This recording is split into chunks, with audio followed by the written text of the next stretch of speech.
பகவத்கீதையில் 9வது சாப்டரில் 5வது ஸ்லோகம். நச்ச மஸ்தானி பூதானி பஷ்யமே யோகம் ஐஸ்வரம் பூத பிருன்னச்ச பூதஸ்தோ மமாத்மா பூத பாவனக.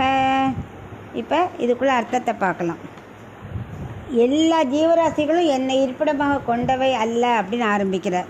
இப்போ தானே போன ஸ்லோகத்தில் எல்லா ஜீவராசிகளுக்கும் நான் தான் எல்லாத்துக்கும் இருப்பிடமாக எதாவது சொன்னார். இப்போ எப்படி சொல்கிறாரு அப்படின்னா அவர் என்ன சொல்ல வர்றாருன்னா, எல்லாத்துக்கும் நான் என்னால் தான் அவள் எல்லாம் இருப்பிடமாக இருக்குது. ஒரு பானையில் தண்ணி இருக்குது, இல்லை தொன்னையில் நெய் இருக்குன்னா பானை தண்ணியை தாங்கிறது, தொன்னை நெய்யை தாங்கிறது. ஆனால் அந்த மாதிரி நான் அவளை தாங்குறேனே தவிர ஜீவராசிகள் என்னை தாங்கிறது இல்லை அப்படிங்கிற சொல்ல வந்தார்.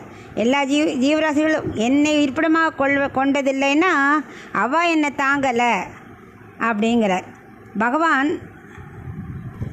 அவரை நம்ம பார்க்க முடியல, அவர் தான் எல்லாமே இருக்காருன்னா பார்க்க முடியுமா? ஆனால் இது கையில் நம்ம வச்சுருக்கிற பொருளை பார்க்க முடியும், பட் பகவானை பார்க்க முடியாது, கண்ணுக்கே புலப்பட மாட்டார். அதான் சொல்கிறார் அர்ஜுனா, கண்ணால் காணப்பட்டு நான் தாங்கிறது இல்லை, நான் உடல் ரீதியாக இல்லை, சங்கல்பத்தில் தாங்குறேன். நான் ஒரு தண்ணி மாதிரியோ இல்லை நெய் மாதிரியோ நான் அப்படி ஒரு உருவமாக இல்லை. நான் கண்ணுக்கு தெரியாமல் இருக்கேன், சங்கல்பத்தால் தான் எல்லா காரியமும் பண்ணுறேன். நான் நினச்ச மாத்திரத்தில் நினச்சபடி எல்லாத்தையும் முடிச்சிடுவேன். எல்லாம் இப்படி சங்கல்பம், இப்போ நினச்சேன்னா எனக்கு அந்த சங்கல்ப சக்தினா உடனே முடிச்சிடுவேன். அதனால் தொன்னையோட தாங்குகிற நெய் மாதிரிலாம் இல்லை, என்னோடது ஒன்லி சங்கல்பத்தினால. இந்த உயர்ந்த சங்கல்ப சக்தியை பாரு அப்படின்னா என்ன அர்த்தம்னா, அப்போ பார்க்க முடியுமா சக்தியை அப்படின்னு தோணும். அவர் என்ன சொல்கிறாருன்னா, பாருன்னா என்னென்னா நீ புரிஞ்சுக்கோன்னு அர்த்தம். என்னோடய சங்கல்ப சக்தியால் தான் நான் தாங்குறேங்கிறத நீ புரிஞ்சுக்கோ அப்படிங்கிற. மனசால் எல்லாம் உணர முடியும் இல்லையா? கண்ணால் தான் எல்லாம் பார்க்கணுங்கிறது இல்லை, பார்க்காத பொருளையும் மனசால் உணர முடியும். அது மாதிரி நீ உணர்ந்துக்கோ அப்படிங்கிறார். பெரும்பாலும் சங்கல்ப திறனும் நினைத்த மாத்திரத்தில் முடிக்கும் திறன் எல்லாம் சேர்ந்தே இருக்கும். எல்லாம் தனித்தனியாக இப்போ யோசித்து அதை எடுத்துன்னு அப்பெல்லாம் அவருக்கு வேண்டாம். எல்லாமே அட் அ ஸ்ட்ரெச், உடனே அதை நீ உணர்ந்துக்கணும் அப்படின்னு அர்ஜுனன்ட்ட சொல்கிறார். அப்போ அர்ஜுனன் கேட்குறான், அது என்ன உன் சங்கல்பம், எப்படி நான் அதை உணர்ந்துக்க முடியும் அப்படி அதை சொல்லு, கிளியராக சொல்லு எனக்கு அப்படிங்கிறான்.